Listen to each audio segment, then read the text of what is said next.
3. Al oír esto, se compungieron de corazón y dijeron a Pedro y a los otros apóstoles: varones, hermanos, ¿qué haremos? Pedro les dijo: arrepentíos y bautícese cada uno de vosotros en el nombre de Jesucristo para perdón de los pecados, y recibiréis el don del Espíritu Santo. Porque para vosotros es la promesa, y para vuestros hijos, y para todos los que están lejos, para cuantos el Señor nuestro Dios llamare. Y con otras muchas palabras testificaba y les exhortaba, diciendo: sed salvos de esta perversa generación. Así que los que recibieron su palabra fueron bautizados, y se añadieron aquel día como 3,000 personas, y perseveraban en la doctrina de los apóstoles, en la comunión unos con otros, en el partimiento del pan y en las oraciones.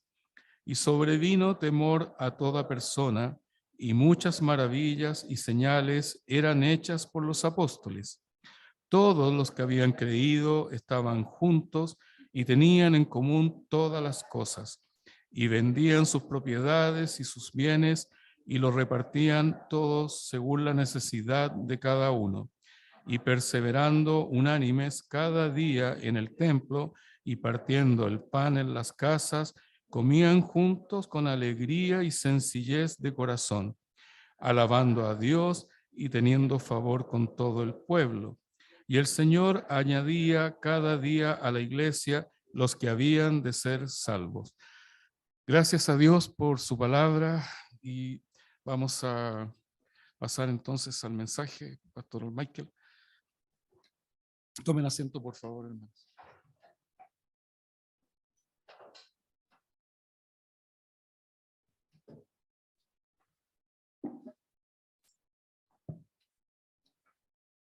Buenas tardes, hermanos. Yo quedé con ganas de cantar.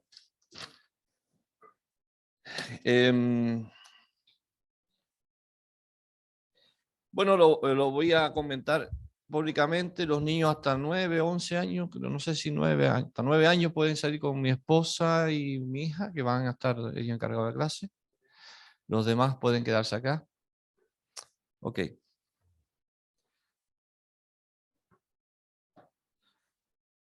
Bueno, a modo de aviso, antes del mensaje, quiero informarles, porque es algo de que quizás me ven quejarme o me ven quejumbroso o tipo viejito ya. Me hice unos exámenes y tengo 3 discos con desgaste, uno de ellos muy significativo en mi espalda, en mi columna, en la parte lumbar. Entonces, a raíz de ello, ando muy complicado muchas veces, con muchos dolores, como por ejemplo ahora, y quería comentárselo públicamente para que sepan lo que dio el resultado del examen que me hice, un escáner médico. Así que tienen un motivo de oración para mi salud. Así que eso quería comentarles. Vamos a la palabra del Señor, que es lo importante, lo más relevante en este lugar, en esta hora. Y ya lo leímos, la acabamos de leer a través del hermano Max en capítulo 2 de los Hechos. Y estamos haciendo, como iglesia bíblica, haciendo honor a nuestro nombre, predicando, enseñando la Biblia, ¿ya? La Biblia. No lo que aquí se le antoja decir, sino lo que la Biblia dice. Muchas veces se abusa de eso, ¿no?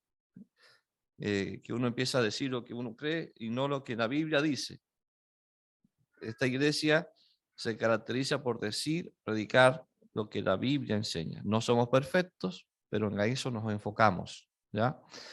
Lo que la Biblia nos enseña. Yo titulé este mensaje El camino de los salvados. El camino de los salvados. Mire usted, el camino de los salvados. Vamos a orar.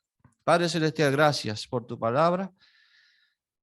Y de manera muy especial, Señor, quiero pedir tu bendición para nosotros, y que la vamos a compartir también para mis amados hermanos que la van a escuchar, tanto presentes como vía virtual, que seas tú quien hables a sus vidas, Señor. Tu palabra nos enseña. Debemos aplicarla también a nuestras vidas, a nuestro diario vivir. Y que esta enseñanza de hoy, Señor, no solamente pase al olvido, no pase al oído, sino también al corazón. Y que nunca pase el olvido, Señor, en nuestras vidas. Que podamos ser hacedores de tu palabra. Oramos, Señor, en el nombre de Jesús. Amén. Amén. Hagamos un breve resumen de lo que hablamos el pasado domingo. Y en esta predicación del Evangelio, el apóstol Pedro se centró en lo siguiente. En ese discurso, en esa predicación que él dio, según vimos la semana pasada. Primero, se centró en la vida del Mesías. Segundo, en la muerte por crucifixión del Mesías. Tercero, en la resurrección del Mesías. Cuarto, en la exaltación del Mesías. Esos fueron los 4 puntos que vimos la semana pasada. Y en todo esto el apóstol Pedro concluyó lo siguiente. El Mesías del que habló David en el Antiguo Testamento, como mencionas ahí las palabras, vino, vivió entre nosotros, hizo milagros. ¿Y cuál fue la actitud de ustedes? Le estaba diciendo a esos judíos que estaban ahí congregados. ¿Y cuál fue la actitud de ustedes? Rechazaron a ese Mesías. Ese Mesías que por tantos siglos han esperado, llegó y ustedes lo rechazaron. Segundo, ustedes lo rechazaron, pero además lo entregaron a los romanos, a los inicuos, como dice la palabra, a sus propios enemigos para que lo mataran y al final lo crucificaran. Dios sabía esto de antemano, estaba en el plan de Dios que así iba a suceder. Pero no es culpa de Dios, es por el pecado de ustedes, por el pecado del hombre. Por su culpa, el Mesías fue muerto. Ese Mesías resucitado, en tercer lugar, fue la muerte no pudo retenerlo, dijo Pedro. También estaba escrito acerca de ello. Allí Pedro ocupó la palabra de David, que no dejarás mi alma en el Hades, ¿verdad? Ni permitirás que tu santo vea corrupción. Esto obviamente en alusión no a David mismo, sino al Mesías. Otra conclusión, el Mesías que ustedes mataron no solo resucitó, sino que ascendió al cielo, esa exaltación, eso no lo hizo David, ¿verdad? Solo fue el Mesías el que hizo todo aquello. Verso 34, como dice el verso 34, porque David no subió a los cielos, pero él mismo dice, dijo el Señor a mi Señor, siéntate a mi diestra. Así, entonces no fue David quien subió al cielo, sino el Mesías. Eso era en relación al Mesías, una profecía. Y ese Mesías, Jesús, el que ustedes mataron y crucificaron, ahora es Señor. Y lo peor para ustedes es que pondrá a sus enemigos como estrado de sus pies, como dice también la Escritura. ¡Wow!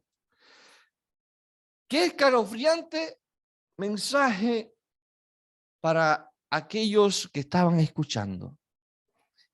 Es como que yo me ponga a decirle desde aquí ahora, no lo voy a hacer, no se lo tomen en serio, todos ustedes se van al infierno.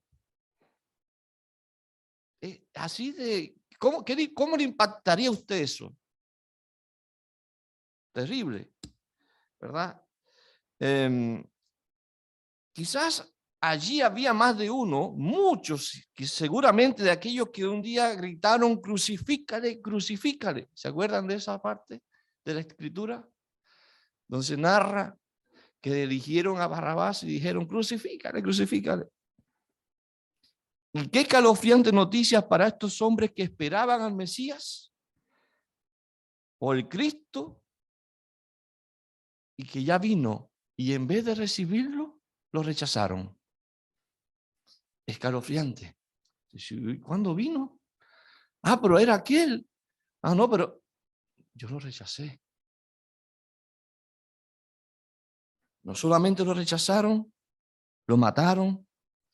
Y qué escalofriante noticia ser considerado entonces enemigos de Dios por causa del rechazo al Mesías. Póngase entonces usted en el lugar de aquellos hombres. Pongámonos en ese lugar. Pongámonos a pensar como ellos, qué estaban sintiendo en ese momento, que esperaban un Mesías y cuando llegan no lo reconocen como tal, lo que hacen es matarlo, convirtiéndose así en enemigo de Dios. Póngase en su lugar. Y eso es lo que le había dicho Pedro. Directamente eso era lo que Pedro le había dicho a toda esa gente que estaba allí. Por eso se nos dice en el verso 37, al oír esto, esa gente, verso 37, al oír esto, se compungieron de corazón y dijeron a Pedro y a los apóstoles, varones hermanos, ¿qué haremos? Estas palabras, hermanos, y este señalamiento de Pedro al hacerlos culpables de tan atroz crimen, los dejó compungidos, dice ahí Lucas, el que escribió el libro de los Hechos. Es como una noticia inesperada que penetró a lo más profundo de su ser. Es algo súbito. Ustedes son culpables.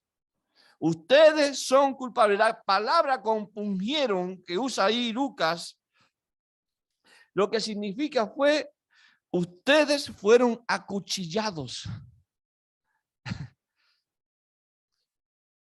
Esa palabra compungida viene a ser perforar, es haber sido perforados, se sintieron perforados por las palabras de Pedro. Ustedes son culpables. Fue entonces que al encontrarse temerosos de la ira de Dios sobre sus vidas, porque eso es lo que estaba anunciándose, preguntaron, ¿qué haremos? Al escuchar esto, sentimos que somos culpables. Entonces, ¿qué haremos? Hay que tratar de solucionar este problema. Somos culpables de matar al Mesías. Literalmente, ellos habían reconocido que eran culpables cuando estaban diciendo esto. Cuando se compungieron, es una expresión de culpa. Y es precisamente ese nuestro primer punto. De verso 37. Está en el verso 37. Al oír esto se compungieron de corazón. Primer punto. Para hallar la salvación de la ira de Dios, debo caminar por la senda de la culpa. Sentirse culpable. Es ineludible, hermanos. Es ineludible. Es una convicción en tu corazón cuando eres confrontado con la palabra de Dios, que sientas culpa. Porque la Biblia nos confronta. Y en alusión a la palabra compungieron, que significa penetrar, viene siendo la misma simbología de la palabra de Dios que penetra, dice la Biblia, hasta partir el alma.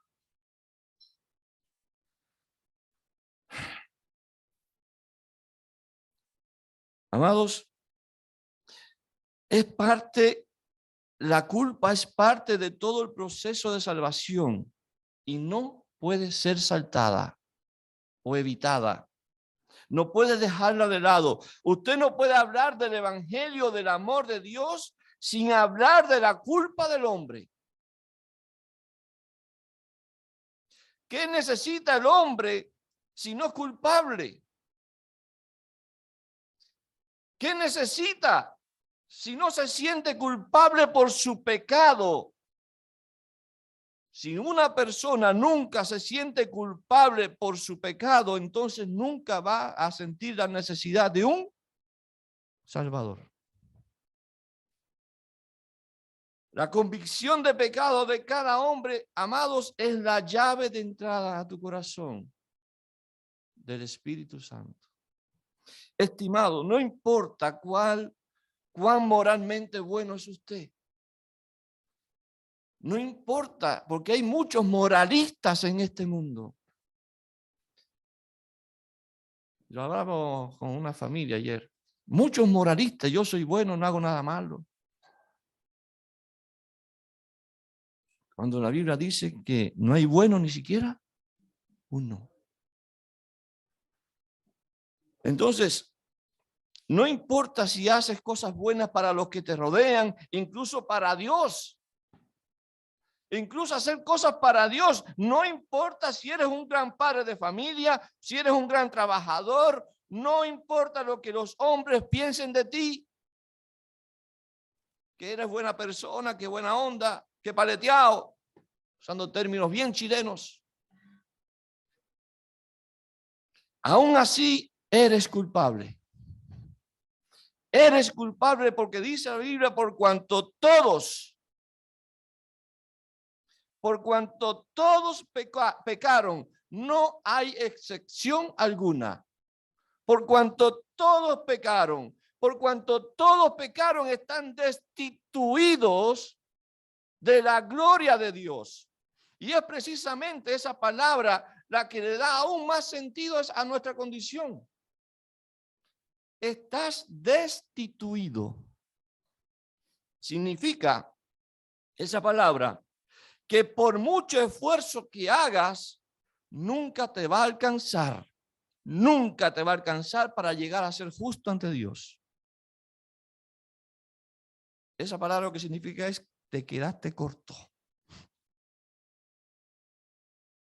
Y yo lo simbolizo normalmente con dos cerros. Uno el hombre, otro Dios. Y el hombre para llegar acá no puede. O a subir.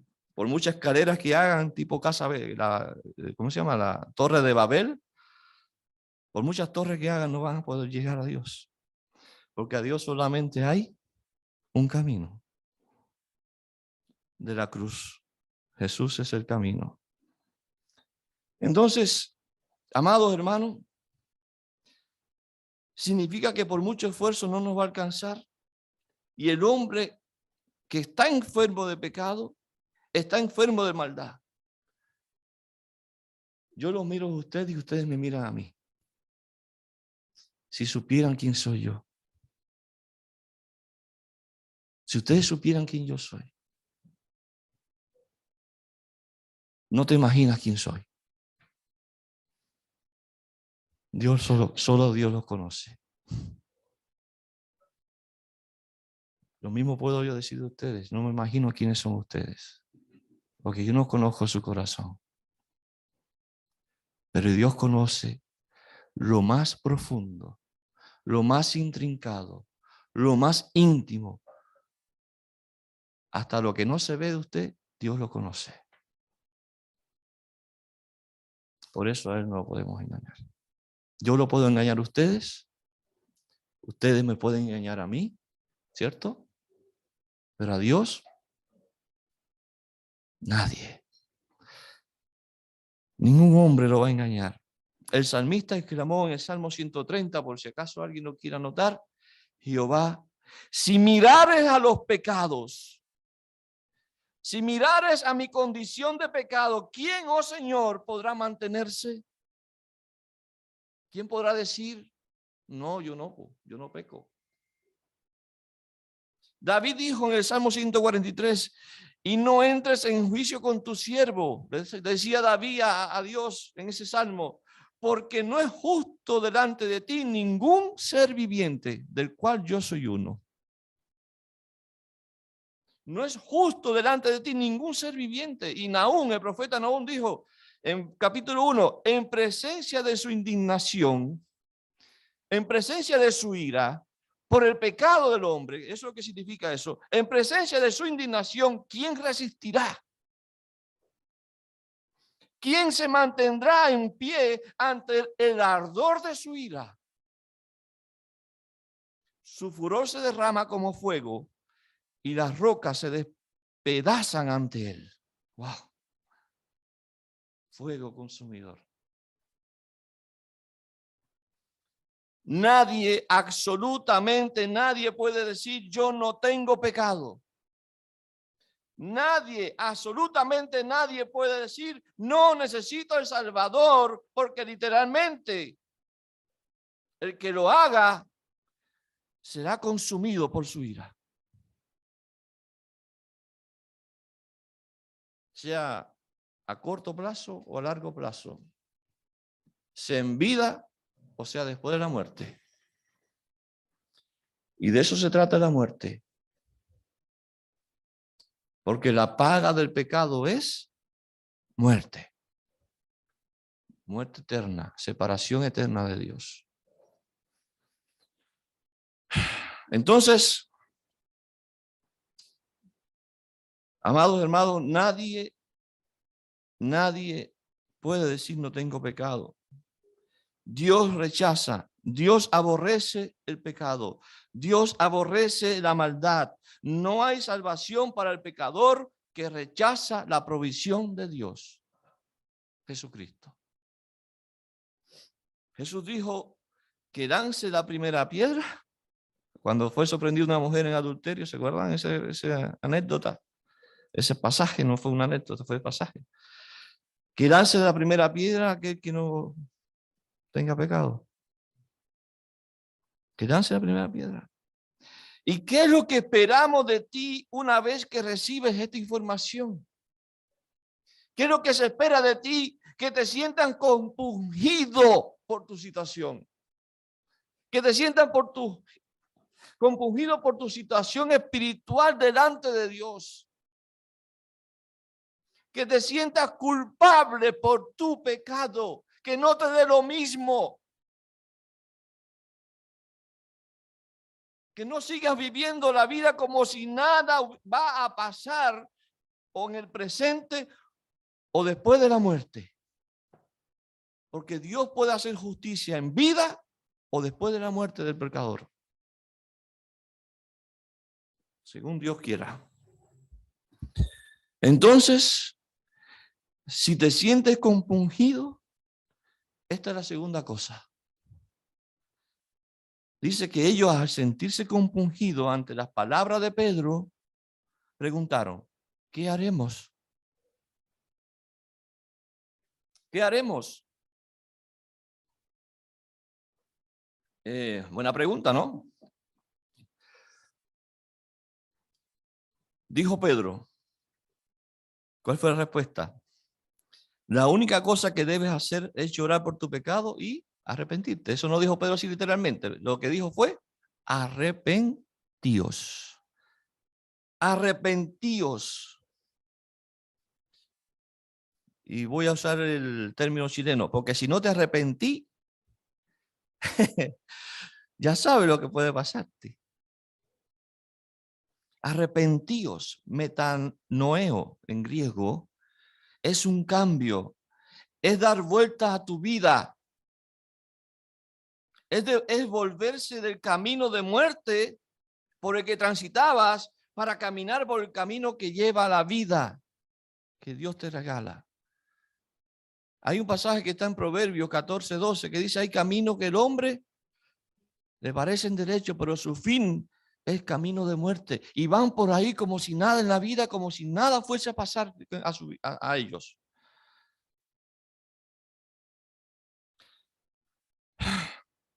He aquí el segundo punto entonces, el verso 38. Pedro les dijo, arrepentíos y bautícese cada uno de vosotros en el nombre de Jesucristo para perdón de los pecados y recibiréis el don del Espíritu Santo.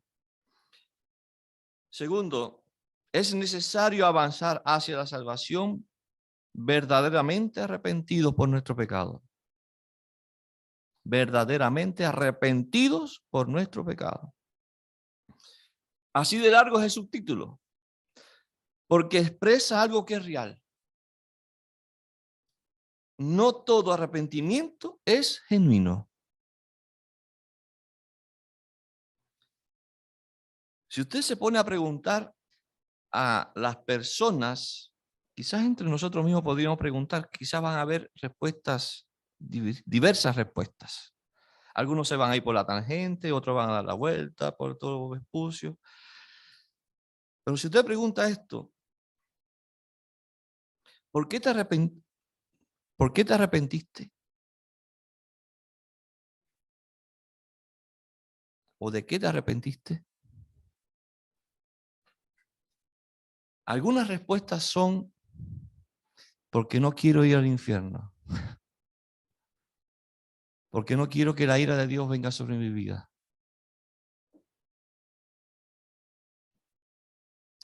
Una respuesta equivocada podría decir para no sufrir las consecuencias. Escuche bien lo que digo, respuesta equivocada. Respuesta correcta, Me arrepiento de mi pecado. Me arrepiento de lo que soy. Tengo temor de quién sois, de quién soy. Tengo miedo por el pecado que mora en mí. Tengo temor a ese pecado que mora en mí. El verdadero arrepentimiento rechaza, aborrece el pecado de la misma manera que Dios lo hace. De la misma manera que Dios aborrece el pecado. No te arrepientas o no vengas a Dios por temor a irte al infierno. Ven a Dios por amor a Él, a lo que Él hizo por ti, inmerecidamente de nuestra parte. Dios no tenía por qué hacerlo. ¿Cuál es el problema aquí entonces? Amados, estos hombres, estos miles de hombres que estaban ahí reunidos, pertenecían a una nación, Israel. Y esa nación tenía sus costumbres, sus tradiciones, eran nacionalistas, religiosamente eran muy efusivos, guardaban la ley. Si se trataba de escribas y fariseos, olvídate. Y muchos de ellos pertenecían al judaísmo como tal, eran judíos. Entonces, una nación guiada por líderes religiosos, líderes que a la postre causaron la muerte del Mesías. ¿Se acuerdan de eso? Ahora, estos hombres que están aquí escuchando están en una encrucijada. Y esto que estoy explicando va a dar lugar a lo que viene. Seguir viviendo guiados por estas personas religiosas, seguir con las tradiciones judías. Y entre las tradiciones que existían, amados hermanos, es que si usted se apartaba del judaísmo, perdía todos los beneficios de pertenecer al grupo a un grupo religioso como los judíos. Usted tenía la opción de darle espalda a todo el legalismo y a toda esa religiosidad que usted vivía, a la familia judía que vive según la ley, etcétera, etcétera.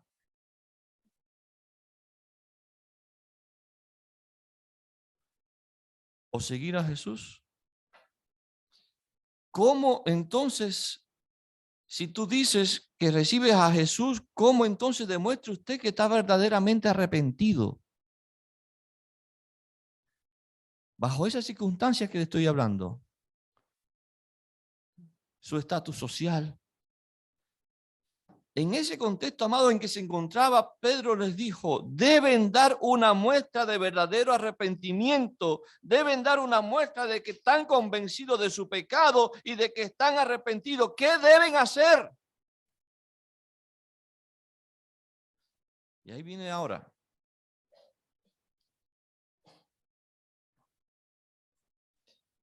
Verso 38, Pedro les dijo, arrepentíos, y dice, y bautícese cada uno de vosotros en el nombre de Jesucristo para perdón de los pecados y recibiréis el don del Espíritu Santo. ¿Cómo demuestra usted que está verdaderamente arrepentido? Vengan y bautícense como muestra de su ahora identidad con Cristo. Vengan y bautícense para mostrar que realmente han creído en Jesús. Aquí no puede haber nada secreto. ¿Usted es cristiano solamente en la iglesia? ¿O es cristiano en todas partes? Donde usted va. En todas partes, ¿cierto? Usted dice a 4 voces, yo soy cristiano. ¿Le gustaría hacerlo? ¿O tiene miedo a hacerlo? Bueno, si realmente crees en Jesús, crees en su venida, en su muerte y en su resurrección, ven y bautízate públicamente. Y estoy entrando en el contexto para que se entienda lo que dice ahí y no extraigamos nada que no está ahí. Es por ello, amados hermanos, que el bautismo es considerado un testimonio público de mi identificación con Jesús en su muerte y en su resurrección. Voy allá. Dar ese paso, bautizarse públicamente, eliminaría a los que no estaban genuinamente convertidos. Bautizarse en esos tiempos, en ese momento, no era nada fácil, tenía un alto costo. Podría perder todo lo que la familia y la sociedad te daba. Podría perder tu posición religiosa. Todo se vería afectado. Y peor aún, podrías perder lo más preciado, la vida. Se te consideraba un traidor y eso consistía en un costo muy elevado. Lucas, en su evangelio, enfatizó estas palabras de Jesús. Grandes multitudes iban con él y volviéndose les dijo, si alguno viene a mí y no aborrece a su padre y madre y mujer e hijos y hermanos y hermanas y aún también su propia vida, no puede ser mi discípulo. El bautismo, según dice ahí el apóstol Pedro, debe ser en el nombre de Jesucristo. Justamente, al hacerlo en el nombre de Jesucristo, yo estoy acudiendo a las aguas, pero me estoy identificando con Jesucristo. Y estoy diciéndole al mundo, a los judíos y a toda mi familia, a élite religiosa de la época, yo ahora creo en Jesucristo.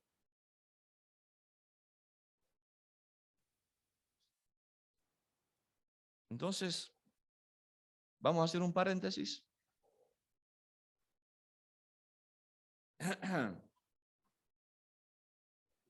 Para aclarar un poquito algo aquí. Este texto ha provocado controversia, muchas controversias dentro de las iglesias. Dentro de las iglesias, no estoy hablando en el mundo. Dentro de las iglesias.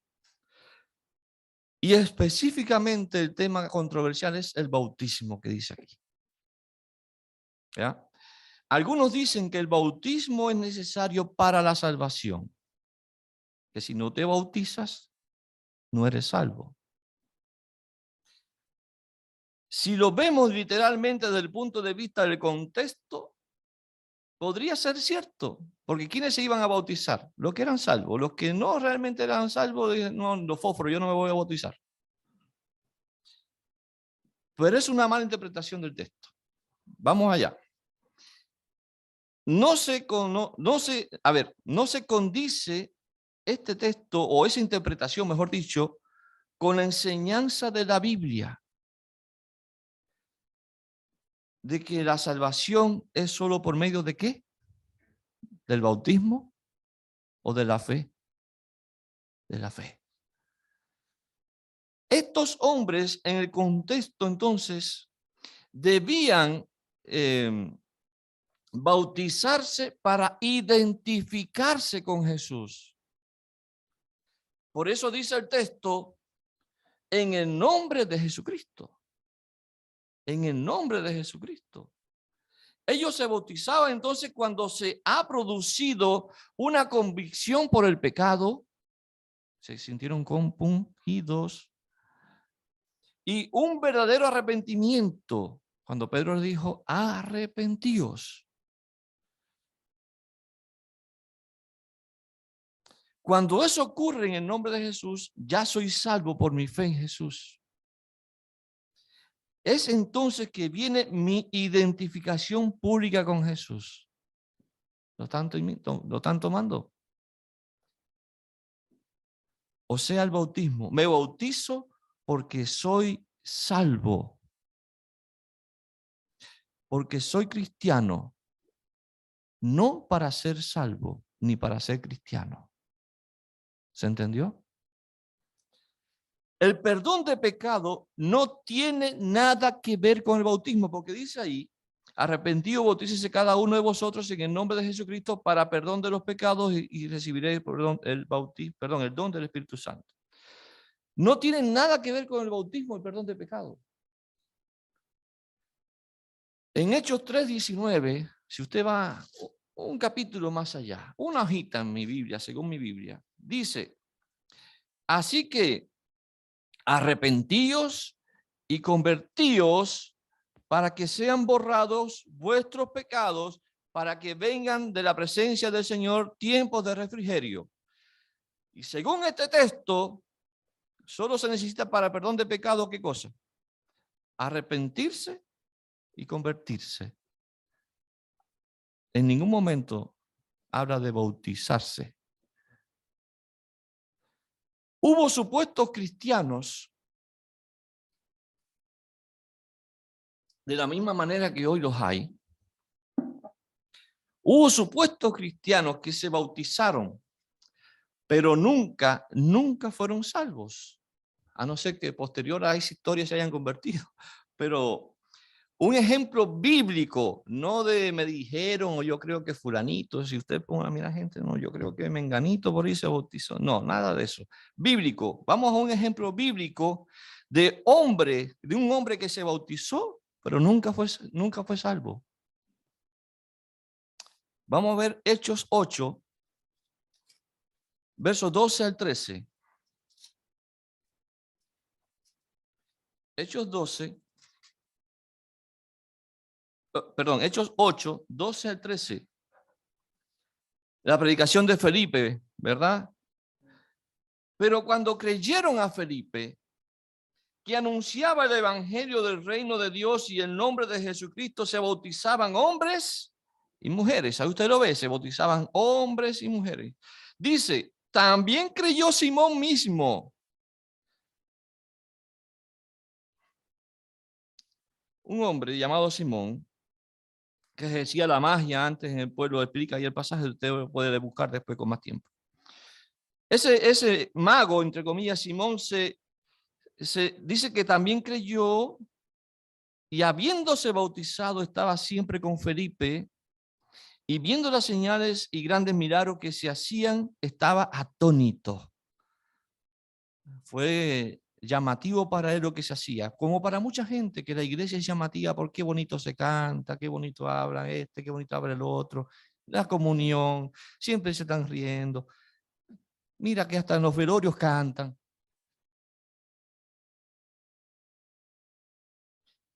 Fueron, ¿cómo se llama? Estaba atónito este hombre. Vamos a saltar al verso 18.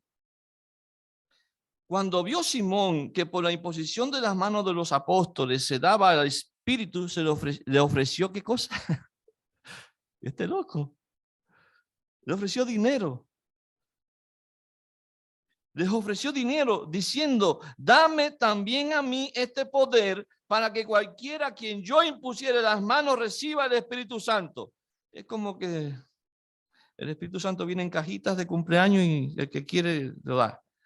Verso 20. Entonces Pedro le dijo, tu dinero perezca contigo, porque has pensado que el don de Dios se obtiene con dinero.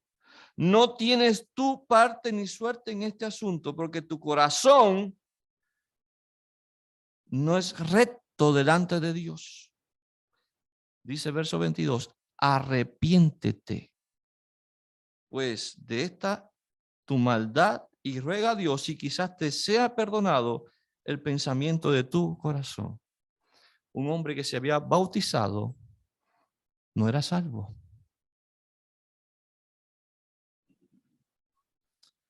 También en Hechos capítulo 10, versículo 44 al 46, solamente voy a leer. Aquí es lo contrario. Un hombre que creyó y después fue bautizado. Cornelio, ¿se acuerdan?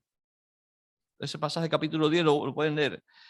Dice que Cornelio, verso 10, capítulo 10, 44 al 46, dice, mientras aún hablaba Pedro estas palabras, el Espíritu Santo cayó sobre todos los que oían el discurso, y los fieles de la circuncisión que habían venido con Pedro se quedaron atónitos de que también sobre los gentiles, Cornelio un romano gentil, se derramase el don del Espíritu Santo. ¿Qué fue lo que pasó con Cornelio? Recibieron también al Espíritu Santo, porque los oían que hablaban en lenguas y que magnificaban a Dios. Cornelio hacía buenas obras. Incluso Cornelio oraba a Dios. En el capítulo 10, al principio, dice que había un hombre en Cesarea llamado Cornelio, centurión de la compañía llamada La Italiana, piadoso y temeroso de Dios con toda su casa, y que hacía muchas limosnas al pueblo y oraba delante de Dios. Una buena pregunta, ¿cómo oraba delante de Dios si no conocía a Dios? Como mucha gente lo hace, religiosamente.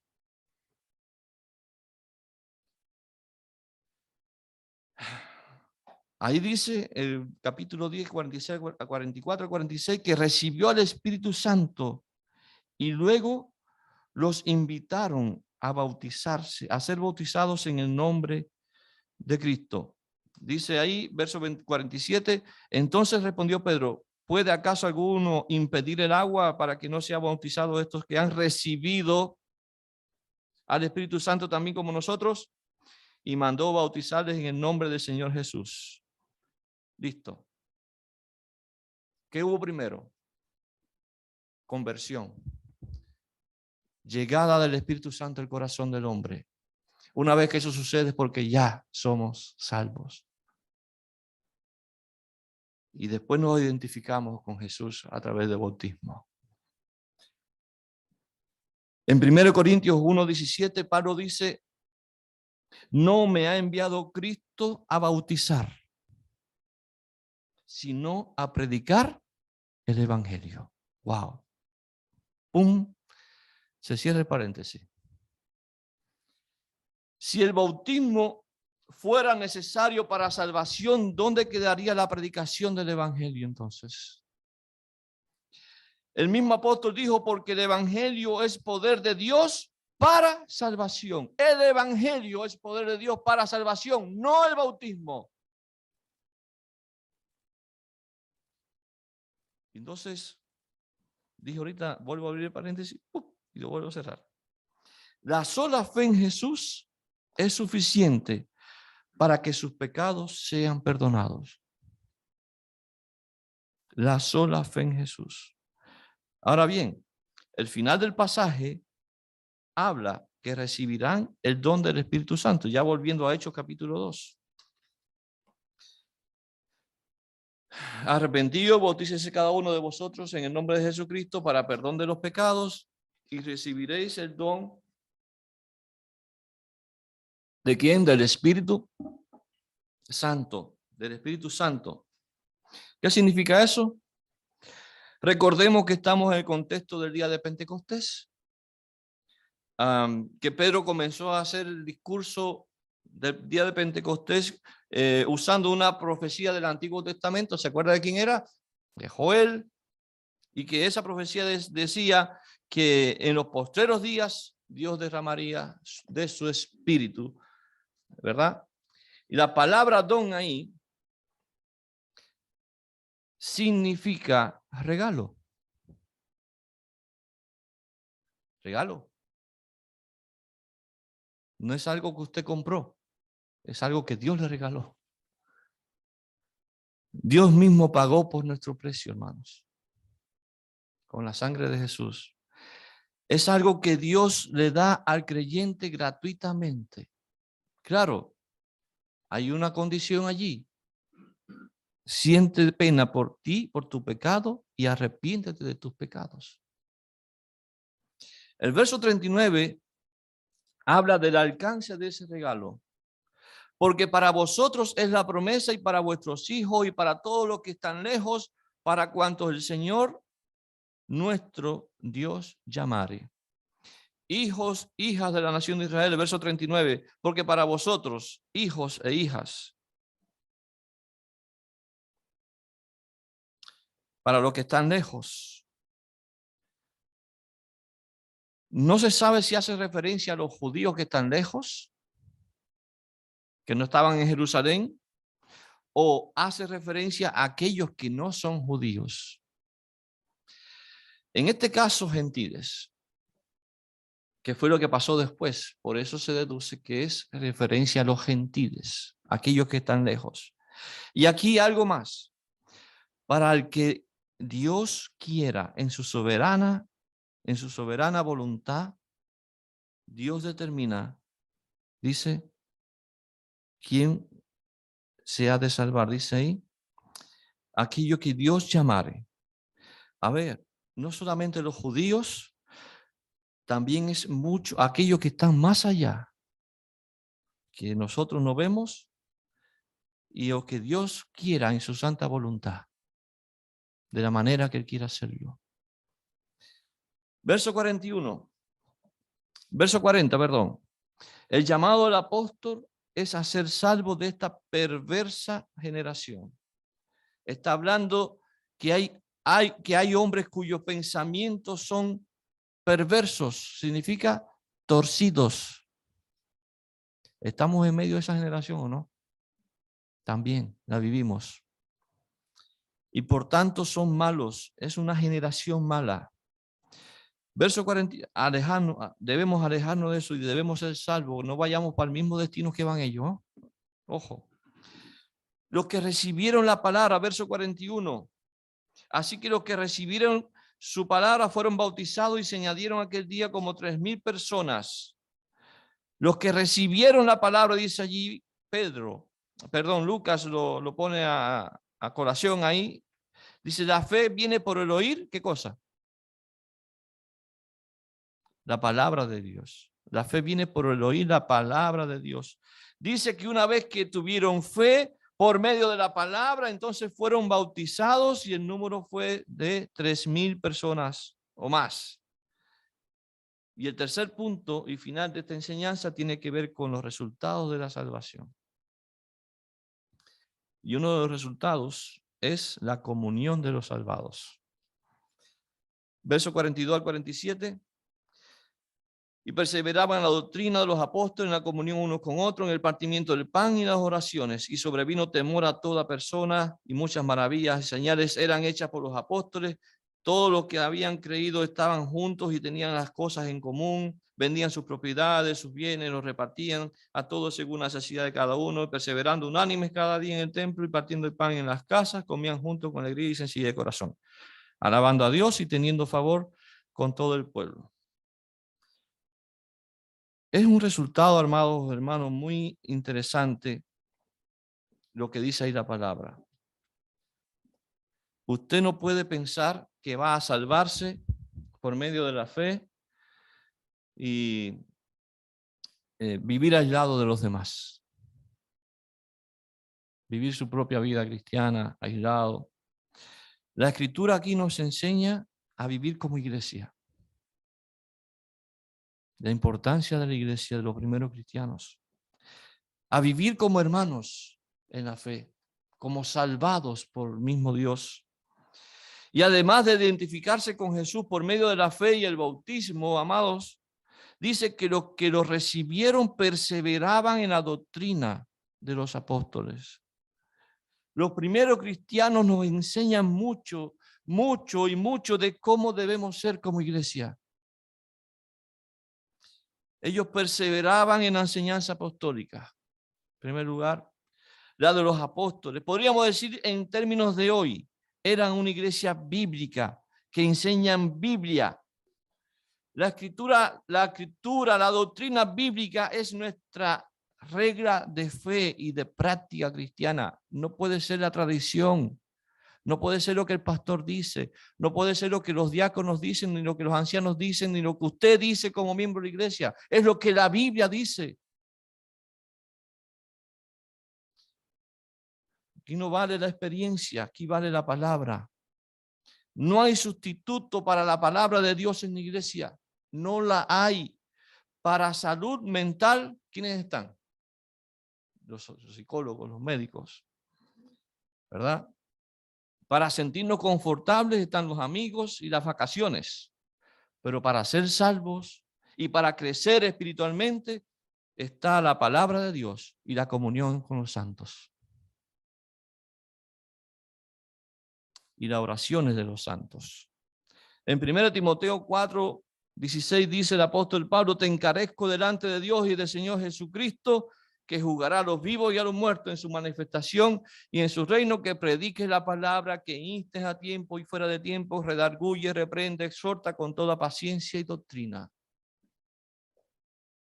Creo que se manifiesta ahí. ¿Cuál es el centro de esa exhortación? La palabra. Dice además, dice que no solamente perseveraban en la doctrina, también dice en la comunión unos con otros. Estimularse a la santidad es parte de la comunión. La comunión, amados hermanos, no es juntarme con mi hermano para hablar mal del otro, para hacerme quedar yo bien y el otro mal, para sentirme superior a los demás. Líbrenos el Señor de eso.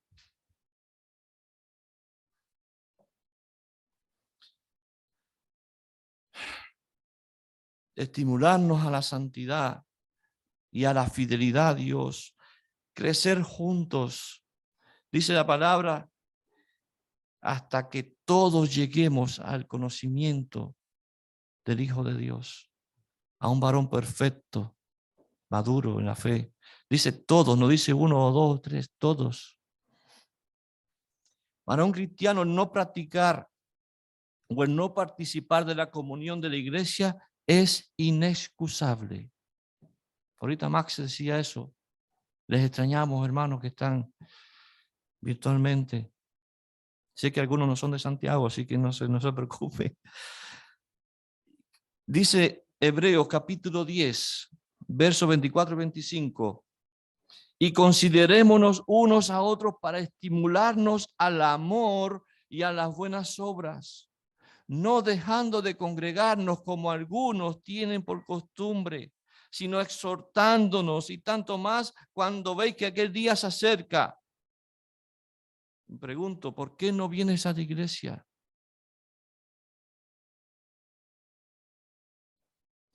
Simplemente no tienen excusa. ¿No te sientes bien con tus hermanos? ¿Te causan repulsión por ser como son?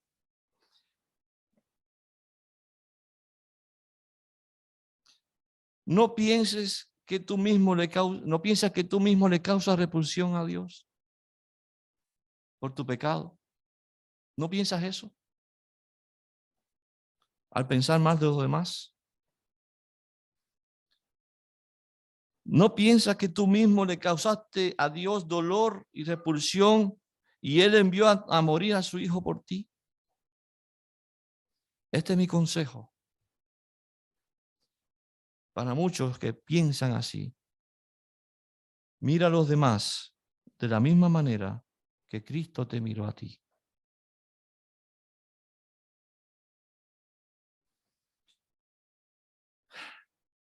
Sigue diciendo, partí en el pan, sin duda es la cena del Señor, ¿verdad? Es una ordenanza a cumplir en nuestra vida de iglesia.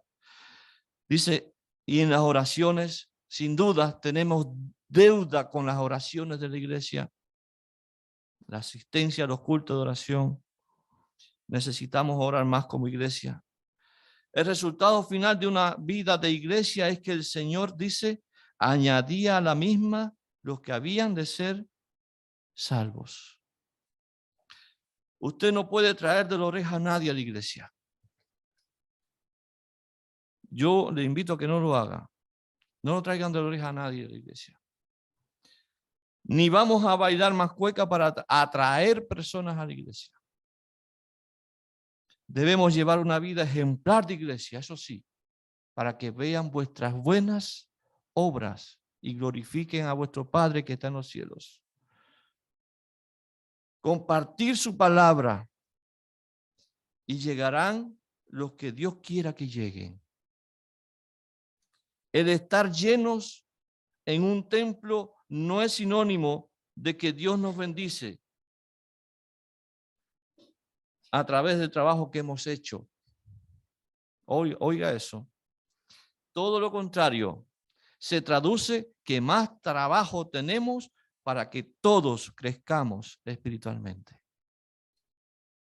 Todos.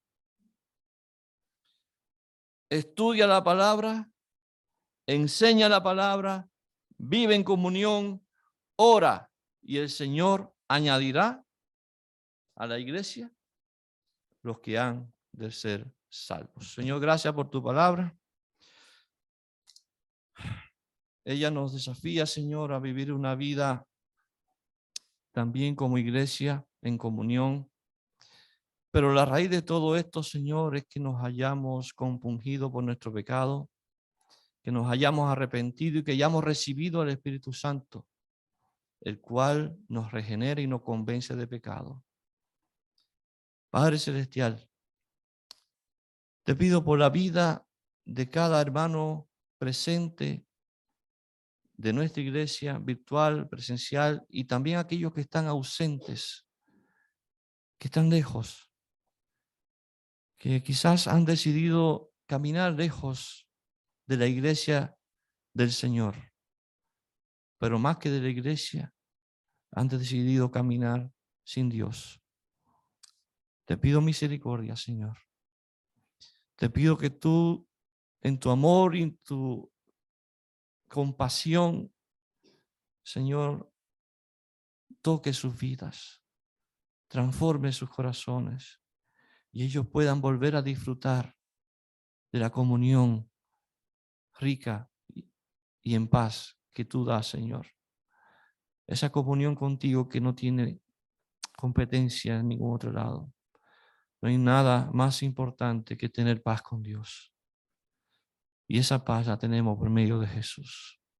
Padre Celestial, oro también por los que están desanimados. Estamos desanimados.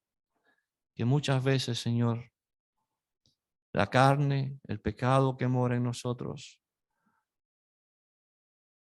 nos quiere esclavizar. Pero ya no somos más esclavos del pecado, porque ahora somos hijos de Dios. Somos libres por la sangre de Jesús. Y te pido por mis hermanos, de los cuales tú conoces el corazón, que hables a su vida, que les transformes aquello que es necesario transformar. Y que sigamos buscando, Señor, de ti, día a día, a honrarte, a obedecerte y a centrar nuestra vida en Jesucristo, aquel que es Señor y Rey de nuestras vidas. A ti sea la gloria, Señor. A ti te exalto y te alabo, Jesucristo, nuestro Señor.